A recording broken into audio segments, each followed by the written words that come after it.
você sobre o firme fundamento da nossa fé. Você sabe, muitas pessoas depositam a sua fé em diversas coisas às vezes. Há muito sincretismo religioso em cima desse assunto. Muitas pessoas creem que ao depositarem a sua fé, a sua confiança em alguns elementos, em algumas coisas, elas vão ser abençoadas. Elementos que fazem parte de um sincretismo religioso, seja uma rosa, seja um sal, seja uma folha, enfim. Outras pessoas preferem direcionar a sua fé para o universo e lançam palavras para o universo, pensando que o universo vai conspirar a favor delas. E tudo bem se essas pessoas pensam assim, mas eu quero dizer para você que o firme fundamento da igreja é outro. O firme fundamento da igreja é Jesus. Diga, Jesus. Nós devemos depositar 100% da nossa fé na pessoa de Jesus, e aí dessa forma nós vamos produzir, nós vamos ter uma fé produtiva, uma fé criativa, nós vamos ter uma fé que vai nos levar a lugares bons, a lugares altos, uma fé que vai promover milagres no meio de nós, no meio da nossa casa, da nossa família, no meio da igreja. Por que eu digo isso? Porque ao confiarmos em Jesus, ao depositarmos a nossa fé na pessoa de Jesus, nós estamos depositando a nossa fé naquele que, segundo a Bíblia, venceu a morte, venceu o mundo, venceu o inferno, venceu o pecado, venceu tudo. E a Bíblia diz, você queira ou não, pessoas queiram ou não, mas a Bíblia diz que foi dada a Jesus toda a autoridade. Toda a autoridade foi dada a Jesus, porque Ele conquistou essa autoridade, amém?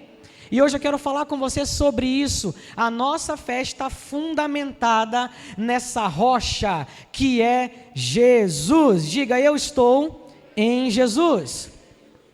Vamos ler juntos Evangelho de Mateus, capítulo 16, vamos ler os versículos de 13 a 18, eles dizem assim: e chegando Jesus às partes de Cesareia de Filipe, interrogou os seus discípulos dizendo, quem dizem os homens ser o Filho do Homem? E eles disseram, uns João o Batista, outros Elias, e outros Jeremias, ou um dos profetas. Disse-lhes ele, e vós, quem dizeis que eu sou? Jesus pergunta aos discípulos, ok, vocês estão me dizendo sobre o que vocês estão ouvindo falar, o que as pessoas pensam de mim, quem eu sou, mas eu quero saber de vocês, o que vocês pensam? A Bíblia fala que Simão Pedro respondeu e disse, tu és o Cristo, o Filho do Deus vivo. E Jesus respondendo disse-lhe, bem-aventurado és tu, Simão Barjonas, porque não te revelou a carne e o sangue, mas o meu Pai que está nos céus.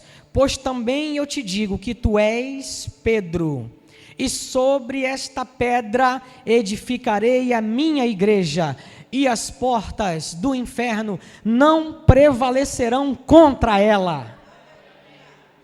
Não sei se você sabe, mas nós somos a igreja de Jesus, um organismo vivo, constituído de pessoas, não de paredes, mas de pessoas que receberam Jesus, que entregaram suas vidas para Jesus.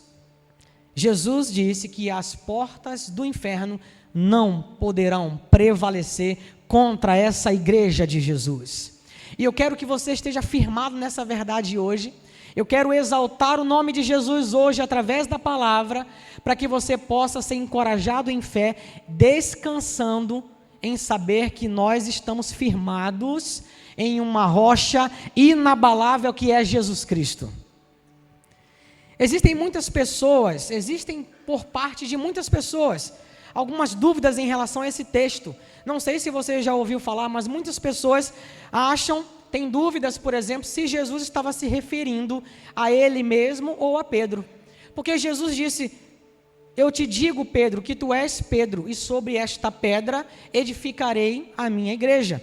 Então há muitas questões em relação a isso. Algumas pessoas pensam, então Jesus, por exemplo, afirmou que estaria edificando a igreja sobre Pedro? Será que foi sobre Pedro que Jesus edificou a igreja? Ele disse: tu és Pedro, e sobre esta pedra edificarei a sua igreja. Nós vamos falar um pouco mais sobre isso hoje, para que você tenha entendimento. Será que nós todos estamos edificados sobre Pedro ou sobre Jesus Cristo? Se você for ao original do texto, tem duas palavras que Jesus usa aqui, vai aparecer para você. Quando ele diz, tu és Pedro, ele usa a palavra Petrus. E Petrus, no original, significa uma pequena pedra. Uma pequena pedra. Mas quando Jesus diz assim, tu és Pedro, e sobre esta pedra, ao invés de usar Petrus, ele usa a palavra Petra. Jesus disse, tu és Petrus, e sobre esta pedra eu edificarei a minha igreja. Ou seja, enquanto Petrus é uma pequena pedra, Petra é uma rocha firme e inabalável.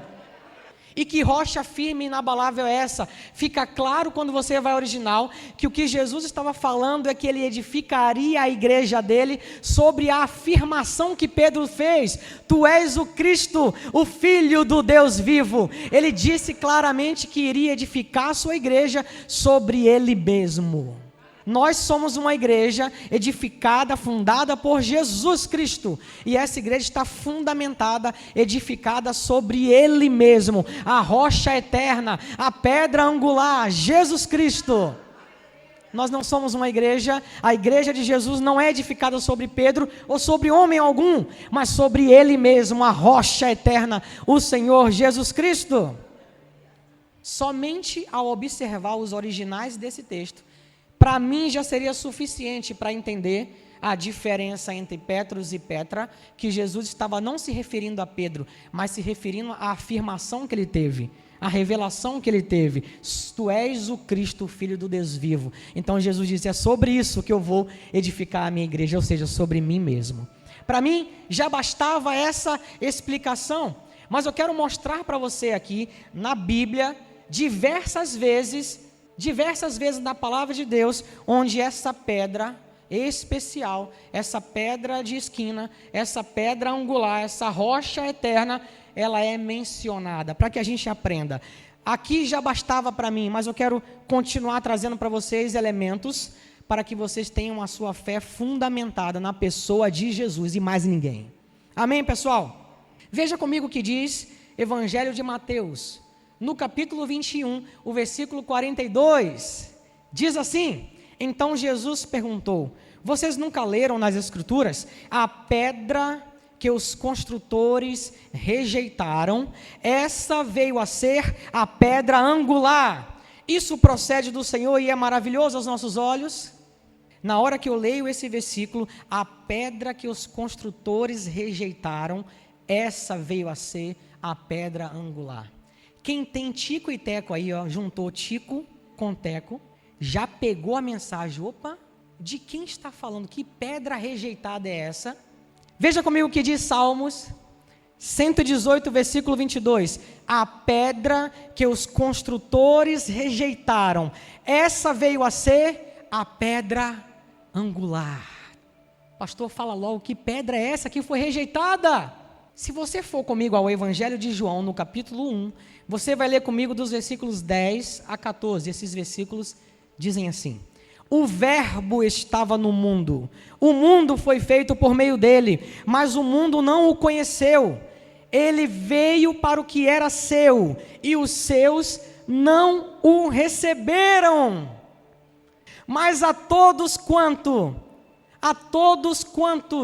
o receberam, deu-lhes o poder de serem feitos filhos de Deus, a saber, os que creem no seu nome, os quais não nasceram do sangue, nem da vontade da carne, nem da vontade do homem, mas de Deus. E o verbo se fez carne e habitou no meio de nós, cheio de graça, cheio de verdade, e vimos a sua glória, a glória do unigênito do Pai.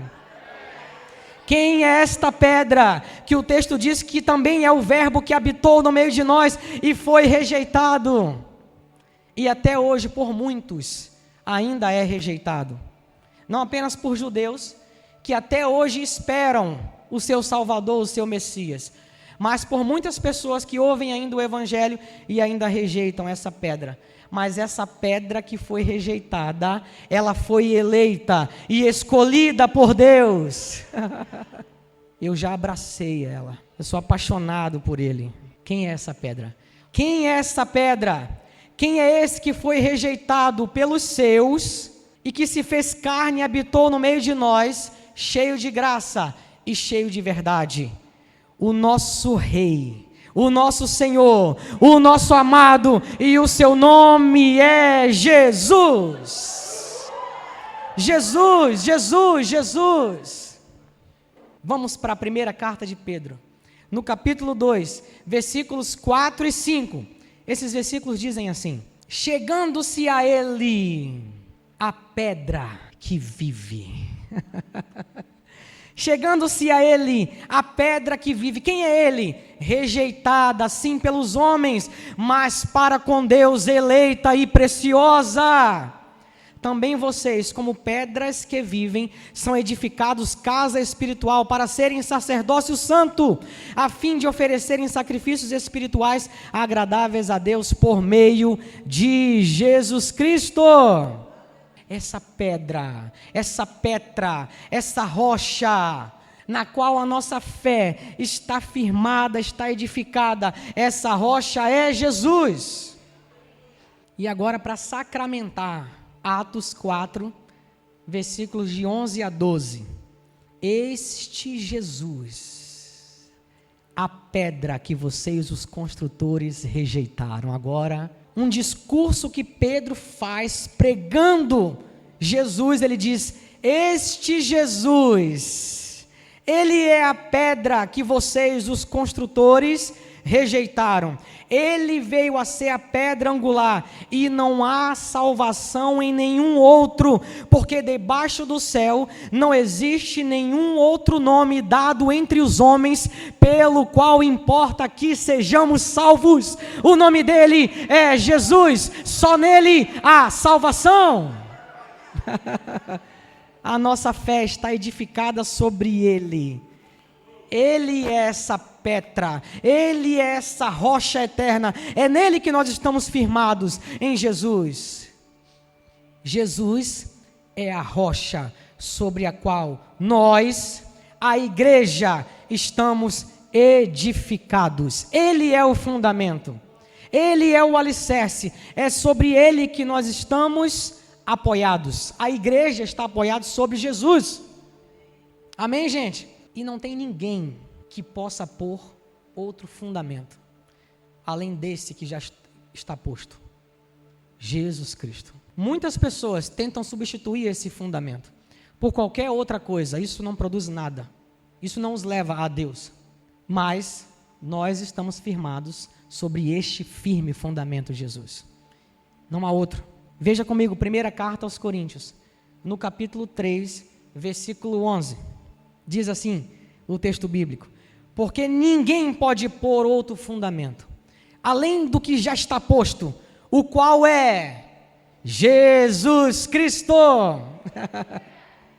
Ninguém pode pôr outro fundamento, além daquele que já está posto, o qual é Jesus Cristo. Eu comecei a mensagem dizendo para você que eu ia falar sobre o firme fundamento da nossa fé. E depois de transcorrer por tantos textos bíblicos e mostrar sobre esse fundamento da nossa fé, eu tenho total confiança na palavra de dizer para a igreja, isso que vai aparecer aqui: Jesus é o firme fundamento da nossa fé. Jesus é o firme fundamento da nossa fé. Jesus é o firme fundamento da nossa fé. Meu irmão, minha irmã, Jesus é o firme fundamento da fé da igreja. Nós fomos e nós estamos edificados nele. Edificados em Jesus. Ninguém pode pôr outro fundamento, nós estamos em Jesus. Escute aqui, você não precisa temer a nada. Me ouça, você não precisa andar ansioso, preocupado com nada. Você não precisa temer ao mundo e o que está acontecendo ao redor do mundo. Você não precisa temer a nada. Não importa o que esteja acontecendo por aí, não importam as circunstâncias, não importa o mundo e o sistema do mundo. Pessoal, acredite, segue ladeira abaixo a perdição. Não tem jeito, mas tem jeito para as pessoas do mundo. O mundo e o seu sistema segue ladeira abaixo, mas para as pessoas tem jeito, a saber, aqueles que depositarem a sua fé no firme fundamento Jesus. Se você já fez isso, não há o que temer, você está seguro. Você está seguro, não importa o que vem pela frente, você está seguro. Veja comigo o que diz Atos capítulo 20. Atos capítulo 20, versículo 28 diz assim: olhai, pois, por vós e por todo o rebanho sobre o qual o Espírito Santo vos constituiu bispos, para apacentardes a igreja de Deus, que ele resgatou, que ele comprou com o seu próprio sangue. Escuta aqui o que eu vou falar agora. Jesus é o dono da igreja. Por que o dono? Porque ele comprou, ele resgatou essa igreja. E com qual moeda? Com o seu próprio sangue, diz a Bíblia. Jesus é o dono da igreja, ele resgatou a mim e a você. Nós que fazemos parte da igreja, nós que somos o corpo de Cristo, a igreja de Jesus espalhada por toda a face da terra. E eu não estou falando da nova igreja somente, eu estou falando da igreja de Jesus, salvos. Aquelas pessoas que se posicionaram e receberam Jesus. Eu estou falando de uma igreja que está espalhada por toda a face da terra. Uma igreja constituída de povos e gentes de todas as nações, de todas as línguas. Todos quantos receberam Jesus, inclusive judeus. Inclusive judeus que entraram na igreja por meio da fé em Jesus Cristo. Muitos ainda estão esperando o seu Salvador, muitos ainda estão rejeitando a pedra angular que é Jesus, mas muitos deles também já ouviram falar de Jesus, já ouviram falar de Yeshua, e já se renderam para Ele, e entraram agora no plano da igreja. São como cada um de nós aqui são como a igreja de Jesus, espalhada por toda a face da terra. Quantos já abriram o coração aqui para Jesus? Eu sou muito grato a Deus, porque um dia os meus olhos se abriram para essa salvação. Assim como Simeão, diz a Bíblia que Simeão estava no templo, no dia em que Jesus, um bebê ainda, foi levado por seus pais para ser apresentado no templo, como era de costume, diz a Bíblia. E a Bíblia fala que Simeão, que já era avançado em idade, mas o Espírito Santo havia revelado para ele que ele não iria morrer até ver o Salvador, o Messias. E a coisa mais linda que você pode ver nesse texto é que quando o menino Jesus, ainda um bebê, chega com seus pais no templo para ser apresentado, quando Simeão se depara com aquele bebê, quando Simeão põe os olhos naquele bebê, ninguém precisou dizer nada para ele. Ele faz uma oração a Deus e diz: Senhor, pode despedir o teu servo em paz, porque os meus olhos já viram a tua salvação. É um dos textos mais lindos que eu vejo na Bíblia. Quando eu leio, quando eu lembro disso, eu sou tão grato, porque um dia alguém ministrou esse evangelho para mim, alguém falou desse Jesus maravilhoso para mim, e os meus olhos se abriram. Hoje eu sou grato a Deus, porque um dia os meus olhos já viram a salvação, e eu consigo enxergar ela todos os dias da minha vida. Quantos aqui já tiveram os olhos abertos para essa salvação? Você tem essa mesma alegria que eu? Jesus nos comprou, Jesus nos resgatou, nós estamos seguros nele. A gente não precisa andar preocupado, ansioso, acredite, deposite 100% da sua fé em Jesus. Ainda, meu irmão, minha irmã, ainda que momentaneamente você esteja passando por uma dificuldade, parece que as coisas saíram do controle, saíram do seu controle, mas Deus está no controle da sua vida. Apenas pare de se esforçar e trabalhar, achando que é você que vai resolver. Descanse em saber que você tem um dono e que Ele cuida de você. O seu nome é Jesus. Quem quiser acreditar nisso, quem quiser agarrar isso com fé, vai descansar e vai ver o trabalho de Deus na sua vida. A Bíblia fala em Isaías 64, versículo 4, diz assim: porque desde a antiguidade, com os ouvidos não se ouviu, e nem com os olhos se viu um Deus além de ti, que trabalha para todo aquele que nele espera.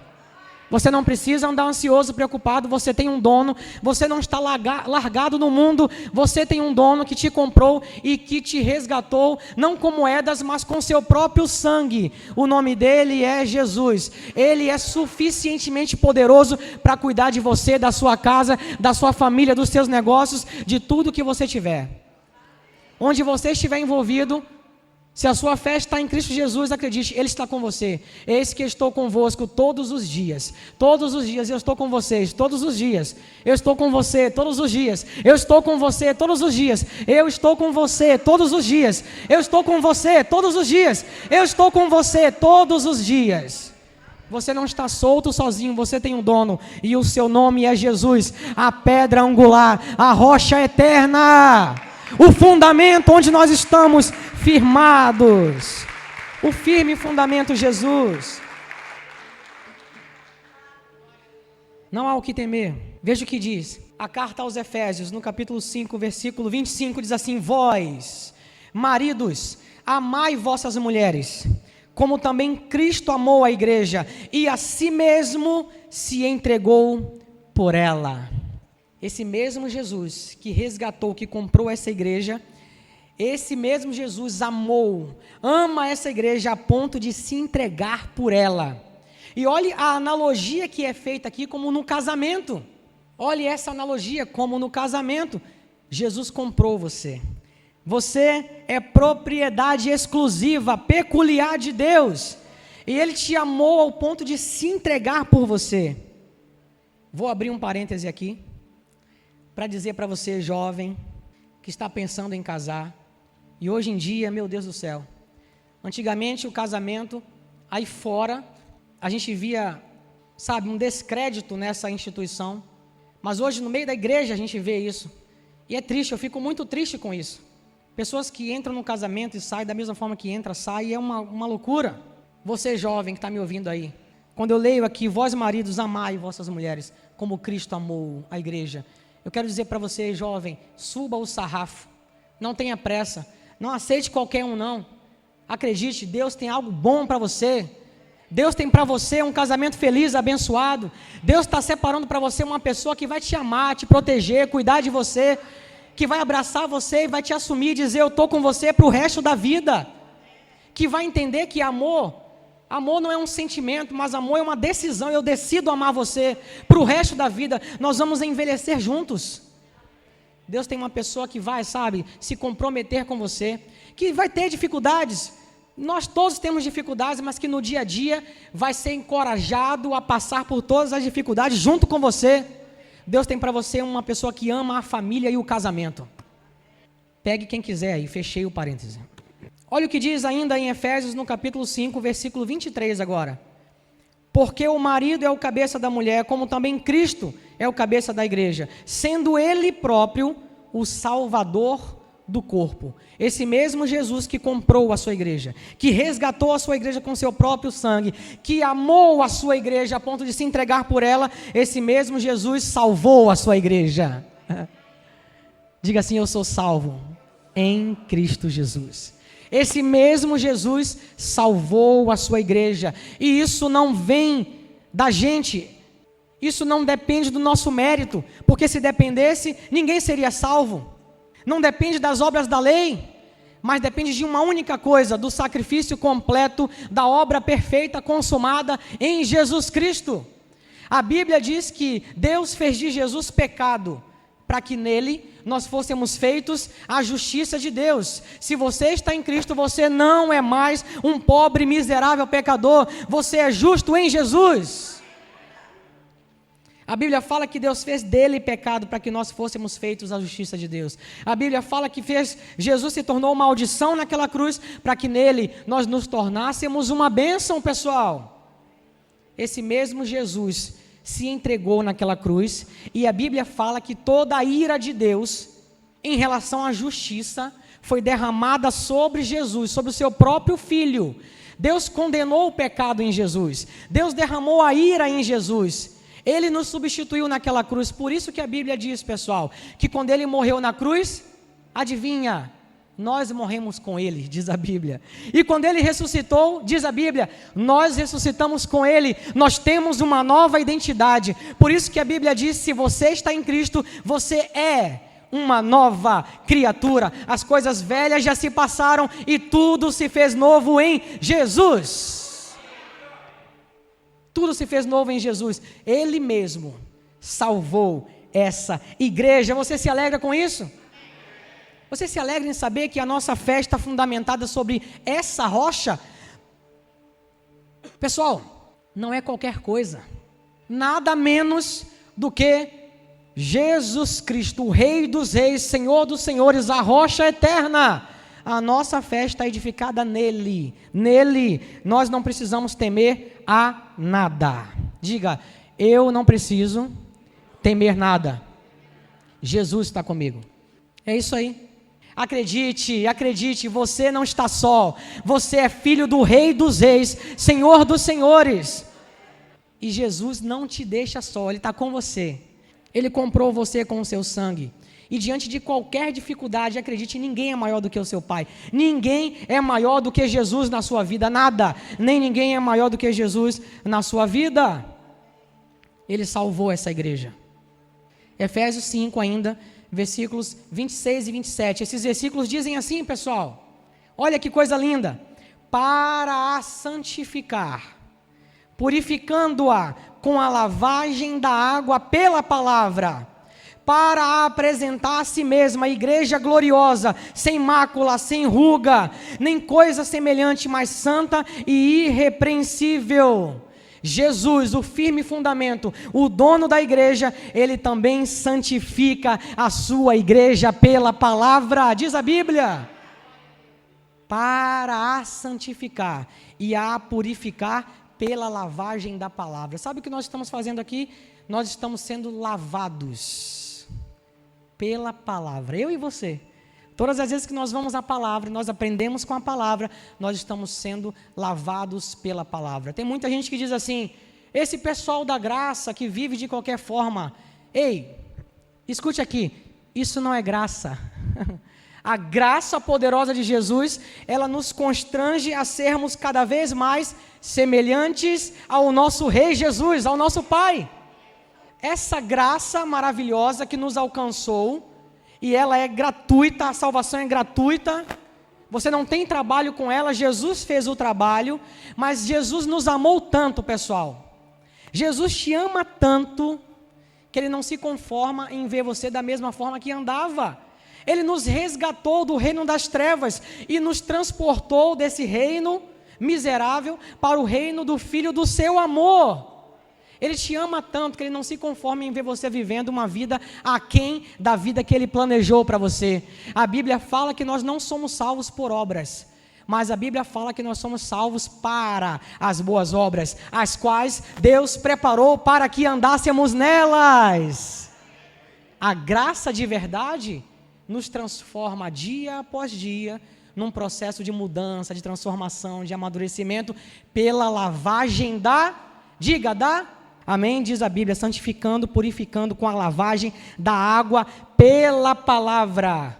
Romanos diz que é assim que a gente renova a nossa mente. Percebeu que a lavagem é na mente? Nós nascemos de novo, nós somos um espírito com Deus, o nosso espírito está pronto, perfeito, justo, santo, mas a gente precisa renovar a nossa alma, a nossa mente na palavra. Para quê? Para que as nossas palavras, atitudes, ações comecem a ser transformadas e a gente dia após dia se torne pessoas cada vez mais parecidas com Jesus. Escute aqui, essa é a graça. Qualquer outra coisa que estão falando por aí, acredite, isso não é graça. A graça te leva à mudança, a graça te leva ao amadurecimento, a graça te leva a ser uma pessoa cada vez mais semelhante a Jesus. Coisa linda saber que o dono da igreja, o nosso dono, o Senhor Jesus Cristo, Ele nos santifica pela lavagem da nossa mente, pela palavra. Efésios, ainda no capítulo 5, versículo 29, diz assim, porque nunca ninguém odiou a sua carne, nunca ninguém odiou a sua própria carne, mas antes a alimenta e sustenta, como também o Senhor a igreja. Diga assim, o Senhor Jesus me alimenta, o Senhor Jesus me sustenta. Esse texto diz que aquele que nos comprou, esse texto diz que aquele que nos resgatou, ele nos alimenta e sustenta a sua igreja. Acredite, você é alimentado e sustentado por ninguém menos do que Jesus Cristo. Receba esse alimento, receba o alimento fresco. Jesus está com você, Ele cuida da sua igreja. Quando eu digo para você, você não precisa temer nada, acredite, você está sustentado, não sou eu quem estou dizendo. Você está sustentado pelo seu dono, o Senhor Jesus. Ele te alimenta, Ele te sustenta. Tudo que você precisa, seja qualquer que seja a área, acredite, há provisão em Jesus Cristo. Gente, o segredo da vida, a resposta para todo tipo de questão, gente, acredite, está em Jesus. Ele mesmo disse: eu sou o caminho, eu sou a verdade, eu sou a vida, ninguém vem ao Pai senão por mim. A Bíblia fala que a lei foi dada por Moisés, um servo, mas graça e verdade vieram por meio de Jesus. A Bíblia fala que esse verbo que se fez carne habitou entre nós, essa pedra que foi rejeitada, esse verbo se fez carne e habitou entre nós. E a Bíblia diz que ele se manifestou cheio de graça e cheio de verdade. É sobre ele que nós estamos firmados. Jesus é o nosso alicerce. Eu quero lembrar para você, encorajar você no seu dia a dia a acreditar e a depositar a sua fé em nada mais do que Jesus Cristo. Pode apostar todas as suas fichas na pessoa de Jesus. Não tem erro. Não tem erro. E o versículo 32 desse mesmo capítulo 5 de Efésios diz assim: por isso deixará o homem seu pai e sua mãe, e se unirá à sua mulher, e serão dois numa carne, e os dois serão uma só carne. E aí olha o que o texto diz, pessoal: e grande é esse mistério, digo, porém, a respeito de Cristo e da igreja. Sabe, esse Jesus que comprou a sua igreja, essa rocha eterna, onde nós estamos firmados, a Bíblia fala que Ele é o nosso noivo. Diga, o nosso noivo. Veja que Paulo fala sobre o homem casando com a mulher, e diz: grande é o mistério que eu digo para vocês, uma alegoria para que vocês entendam. Assim é Jesus com a sua igreja. Acredite, o noivo está de olho em você. Tem gente que fica preocupado com o fim dos tempos, com tantas coisas que estão acontecendo, e eu vou dizer para você, mais do que nunca, pessoal, a gente está vivendo os últimos dias, a gente está vivendo os últimos tempos, mais do que nunca, os sinais estão todos aí, mas eu quero dizer para você que você não precisa ficar com medo de nada disso. Se a sua fé está apoiada em Jesus, venha o que vier, nós estamos seguros nele. Ou você já viu alguém com medo, um noivo e uma noiva com medo do dia do casamento? Já viram isso? Porque a Bíblia fala que um dia esse noivo, com essa noiva, a igreja, nós vamos nos casar e vamos experimentar a maravilha das bodas do Cordeiro. Você já viu um noivo e uma noiva com medo do dia do casamento? Com medo, não quer que chegue. Não, é melhor que não chegue não. Por quê? Porque eu estou com medo. A Bíblia fala que nós, a igreja, nós devemos nos consolar uns aos outros. Quando você ouvir cedo vem, não é para ter medo. Quando você ouvir cedo vem, o Senhor está às portas, é para você se alegrar, porque o dia do casamento está chegando. Isso não deveria causar medo em quem está firmado na rocha que é Jesus. Pelo contrário, isso é motivo de alegria. Diz a Bíblia: consolai-vos e alegrai-vos uns aos outros com essa mensagem. Cedo Ele vem. Quantos estão firmados aqui em Jesus? Ele é o nosso noivo. Creia no cuidado de Jesus para com você. Descanse nesse cuidado. Desfrute da segurança e do amor do seu noivo. Creia no alimento fresco diário. Avance sem medo. Jesus é o teu sustento, Ele é a sua segurança. Continue inserido nessa igreja vencedora que é santificada em Cristo pela palavra. Nesse local você está seguro. Não é nesse local físico, pessoal. Em Jesus você está seguro. Nele, em Jesus, você e eu, nós estamos seguros. Amém, pessoal? Quantos creem comigo? Diga assim: eu creio. O mundo e o sistema do mundo segue ladeira abaixo a ruína, mas a igreja de Jesus, creia, a igreja de Jesus que somos nós estamos guardados e seguimos avançando vitoriosamente. Vocês sabiam disso? O mundo está em ladeira abaixo, mas a igreja de Jesus, ela segue avançando vitoriosamente. Da onde você tirou isso? Vamos ver. Provérbios 4, versículos 18 e 19, dizem assim: mas a vereda dos justos é como a luz da aurora, que vai brilhando mais e mais até ser dia perfeito. Quantos justos nós temos aqui? A Bíblia fala que Deus fez de Jesus pecado. Aí você fala, mas como, pastor? Mas a gente erra, a gente peca, ok? Mas o pecador não é pecador porque peca, ele o é por natureza. Sabe aquele bebezinho que nasce, lindinho, fofinho?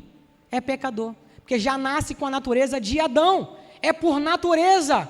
Mas a Bíblia fala que todos os que estão em Cristo Jesus se tornaram uma nova criatura, nós temos uma nova identidade, nós nascemos de novo, e a Bíblia diz que se Jesus se tornou pecado, nele nós nos tornamos justos, a justiça de Deus.